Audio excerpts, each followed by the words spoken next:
सोचिए, एक वक्त था जब हर भारतीय घर में बस एक ही सपना बुना जाता था। मेरा बच्चा बड़ा होकर डॉक्टर बनेगा या इंजीनियर बनेगा, है ना? लेकिन आज अगर आप ध्यान दें तो हमारे समाज में एक बहुत ही गजब का और बड़ा कल्चरल शिफ्ट हो रहा है। आज के युवा अब उन टिपिकल 9 से 5 नौकरियों के पीछे नहीं भाग रहे। वो खुलकर कहते हैं कि उन्हें एक डिजिटल कंटेंट क्रिएटर बनना है। आज हम इस एनालिसिस में इसी क्रिएटर बूम की गहराई में जाएंगे और समझेंगे कि भारत में क्रिएटर बनने की इस अंधी दौड़ के पीछे की असली सच्चाई आखिर है क्या। अब ये देखना बहुत दिलचस्प है कि हमारी सोच और हमारे गोल्स समय के साथ कैसे पूरी तरह से बदल गए हैं।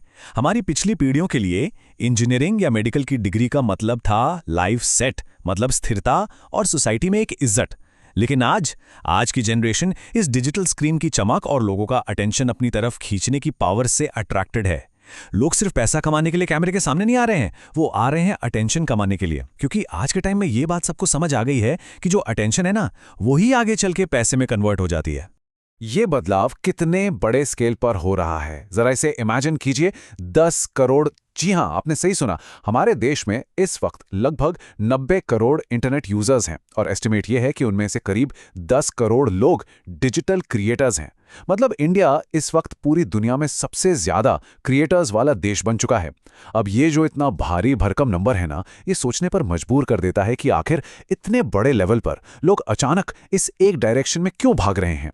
तो यहाँ सबसे बड़ा सवाल ये उठता है कि क्या ये बस सोशल मीडिया का कोई ट्रेंड है, कोई ऐसा बुखार जो आज है और कल उतर जाएगा, या फिर इसके पीछे दुनिया भर में हो रहा कोई बहुत बड़ा इकोनॉमिक शिफ्ट है। सच कहूं तो ये सिर्फ एक ट्रेंड नहीं है, हमारी पूरी की पूरी अर्थव्यवस्था यानी इकोनॉमी बदल रही है और उसी के साथ बदल रहे हैं लोगों के सपने और उनकी आकांक्षाएं।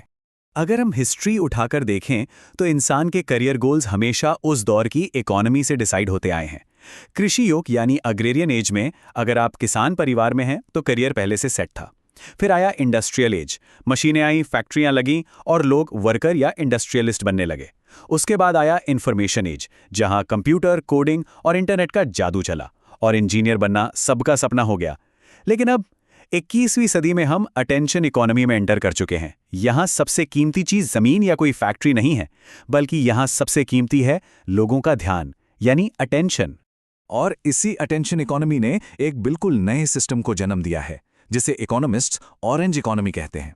ये एक ऐसी दुनिया है जहां आपकी क्रिएटिविटी, आपकी इमेजिनेशन और डिजिटल स्टोरी टेलिंग ही सबसे बड़ी वेल्थ है। आज ये मीडिया, गेमिंग और एंटरटेनमेंट से मिलकर बनी एक $1 ट्रिलियन की ग्लोबल इंडस्ट्री बन चुकी है। और इस ऑरेंज इकोनॉमी के हीरो कौन है? बिल्कुल यही क्रिएटर्स। यही वजह है कि आज हर कोई इस नई इकोनॉमी की बहती गंगा में हाथ धोना चाहता है। लेकिन इंडिया में ये सब इतनी स्पीड से कैसे हुआ? इसका बहुत सीधा सा जवाब है हमारी टेलीकॉम क्रांति।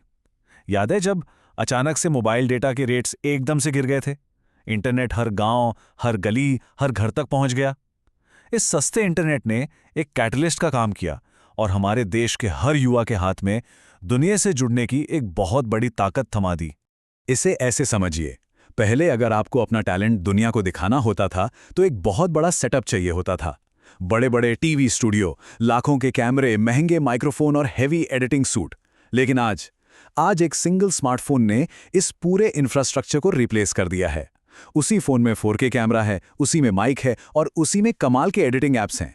इस एक छोटी सी डिवाइस ने सच में हर आम इंसान को एक चलता फिरता मीडिया चैनल बना दिया है। कम्युनिकेशन के एक बहुत फेमस थिंकर हुए हैं मार्शल मैकलुहान।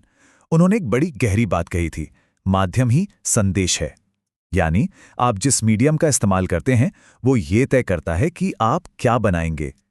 अब क्योंकि मीडियम हमारा पर्सनल स्मार्टफोन है तो कंटेंट भी टीवी जैसा फॉर्मल नहीं रहा। आज का कंटेंट बहुत ही पर्सनल, रियल और आइडेंटिटी से जुड़ा हुआ है। लोग अब अपनी रोजमर्रा की जिंदगी दिखाते हैं जो सीधा ऑडियंस से कनेक्ट करता है और इसी कनेक्शन से उन्हें सोसाइटी में इन्फ्लुएंस मिलता है। अब जब काम करने का तरीका बदला तो सोसाइटी में स्टेटस नापने का पैमाना कैसे पीछे रहता? पुराने दौर में आपकी इज्जत आपके जॉब टाइटल, आपकी डिग्रियों और स्किल से होती थी कि भाई लड़का क्या करता है, मैनेजर है। लेकिन आज के डिजिटल युग में ये सब बदल चुका है। आज आपकी सक्सेस डिसाइड होती है आपके फॉलोवर्स की गिनती से, आपके वीडियोस पर आने वाले व्यूज से और उन लाइक्स और कमेंट्स से जो असल में इंसान को एक तगड़ा डोपामिन हिट देते हैं। इन सब चीजों को देखकर एक बहुत ही डीप सवाल दिमाग में आता है। क्या ये जो 10 करोड़ लोगों की भीड़ है, ये सच में एक सीरियस करियर ढूंढ रही है, या फिर ये सिर्फ एक साइकोलॉजिकल जरूरत है? दुनिया को ये दिखाने की जरूरत कि मैं भी हूं, मुझे भी देखो। सच्चाई तो ये है दोस्तों कि बहुत से लोग इस फील्ड में किसी ठोस प्रोफेशन की वजह से नहीं आते, बल्कि उन्हें सिर्फ वैलिडेशन और अटेंशन चाहिए होता है। और इसी के साथ जुड़ा है इस इंडस्ट्री का सबसे बड़ा झूठ, वायरल होने का भ्रम। हमें लगता है कि बस एक रील, एक वीडियो वायरल हो जाए और रातों रात किस्मत बदल जाएगी, ब्रांड डील्स की लाइन लग जाएगी और लाइफ एकदम लग्जरी हो जाएगी। लेकिन हकीकत इससे बहुत अलग है। एक आध बार वायरल हो जाना किसी भी एंगल से एक स्टेबल करियर की गारंटी नहीं देता। इस वायरल इल्यूजन को समझने के लिए आपको साइकोलॉजी के कॉन्सेप्ट को समझना होगा, जिसे सर्वाइवर बायस कहते हैं। इसका मतलब यह है कि हम सिर्फ उन गिने चुने लोगों को देखते हैं जो टॉप पर पहुंच गए हैं, जिनके मिलियंस में फॉलोअर्स हैं, और हमें लगता है कि यही पूरी इंडस्ट्री का सच है। लेकिन हम उन लाखों करोड़ों लोगों को पूरी तरह इग्नोर कर देते हैं जो दिन रात एक कर रहे हैं, लेकिन उन्हें कोई नहीं पूछता। जो हमें स्क्रीन पर दिखता है वो पूरी पिक्चर नहीं है। चलिए एक कंपैरिजन करते हैं। जब कोई यूपीएससी की तैयारी करता है या अपना कोई स्टार्टअप शुरू करता है, तो हम सबको पता होता है कि भाई इसमें फेल होने के चांसेस बहुत ज़्यादा हैं। लेकिन कंटेंट क्रिएशन को हम बहुत इजी मान लेते हैं कि अरे वीडियो ही तो बनाना है, जबकि रियलिटी ये है कि क्रिएटर इंडस्ट्री में भी फेलियर रेट उतना ही या शायद उससे भी कहीं ज़्यादा है जितना किसी भी और टफ कॉम्पिटिटिव फील्ड में होता है। इस कड़वी सच्चाई को आप बॉलीवुड के नज़रिए से देखिए। सालों से बॉलीवुड हमें और आपको ग्लैमर के सपने दिखाता आया है, लेकिन ग्राउंड रियलिटी क्या है? हजारों लोग मुंबई जाते हैं, लेकिन उनमें से ज़्यादातर सिर्फ बैकग्राउंड में डांस करने वाले एक्स्ट्रा कलाकार बनकर रह जाते हैं, जिन्हें मुश्किल से दिहाड़ी मिलती है। डिजिटल दुनिया का सच भी काफ़ी हद तक ऐसा ही है। इन 10 करोड़ क्रिएटर्स में से ज़्यादातर कभी उस टॉप लेवल का ग्लैमर और पैसा नहीं देख पाएंगे जिसका वो सपना देखते हैं। तो फिर जो लोग सक्सेसफुल हैं, उनका सीक्रेट क्या है? देखिए, सक्सेस सिर्फ फोन ऑन करके कुछ भी रिकॉर्ड कर देने से नहीं मिलती। एक लॉयल ऑडियंस बनाने के लिए आपको लगातार उन्हें कुछ वैल्यू देनी पड़ती है। उस एक छोटे से वीडियो के पीछे पूरी टीम की मेहनत, घंटों की रिसर्च और सॉलिड प्लानिंग होती है। जो लोग सच में टॉप पर हैं, वो कंटेंट को एक टाइम पास या लॉटरी का टिकट नहीं, बल्कि एक प्रॉपर बिजनेस की तरह ट्रीट करते हैं। तो चलिए इस डिस्कशन को एक बहुत ही जरूरी सवाल के साथ खत्म करते हैं। आज जब हमारे देश में ये 10 करोड़ क्रिएटर्स की एक विशाल ऑरेंज इकोनॉमी खड़ी हो रही है, तो हमें खुद से ये पूछना होगा, क्या इस डिजिटल रेस में दौड़ने का हमारा गोल एक मजबूत, लॉन्ग टर्म और वैल्यूएबल नींव बनाना है, या फिर हम सिर्फ रातों रात फेमस होने के लिए अटेंशन की लॉटरी का टिकट खरीद रहे हैं?